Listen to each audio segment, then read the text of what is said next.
ഒരു രാത്രി മുഴുവൻ നീണ്ടുനിന്ന ആ ചോരക്കളിക്കുന്ന ഒളിച്ചുകളി നിങ്ങൾ മറന്നോ? ആ നരകത്തിൽ നിന്ന് കഷ്ടിച്ച് ജീവൻ തിരിച്ചു കിട്ടിയവളെ തേടി ആ പഴയ കളി വീണ്ടും വന്നാലോ?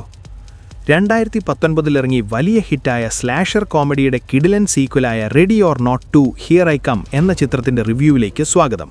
This part will be familiar. They will try to kill you. Welcome to our home.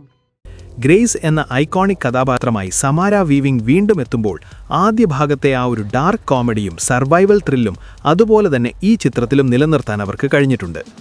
സത്യം പറയണമല്ലോ, ആദ്യ ഭാഗം വലിയൊരു സർപ്രൈസ് ആയിരുന്നെങ്കിൽ ഈ രണ്ടാം ഭാഗം വരുന്നത് കുറച്ചുകൂടി വലിയൊരു സ്കെയിലിലാണ്.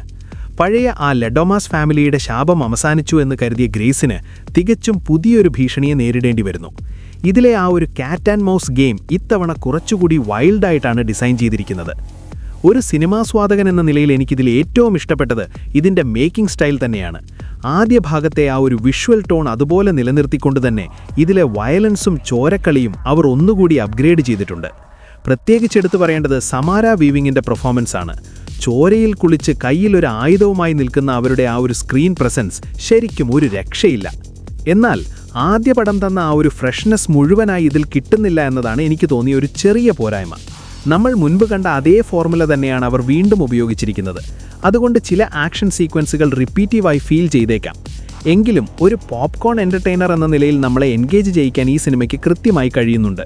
അതുകൊണ്ട് തന്നെ ആ പഴയ ഹൈഡ് ആൻഡ് സീക്ക് ഗഴി വീണ്ടും കാണാൻ ആഗ്രഹമുള്ളവർക്കും രക്തരൂക്ഷിതമായ സർവൈവൽ ത്രില്ലറുകൾ ആസ്വദിക്കുന്നവർക്കും ഈ പടം ധൈര്യമായി കാണാം.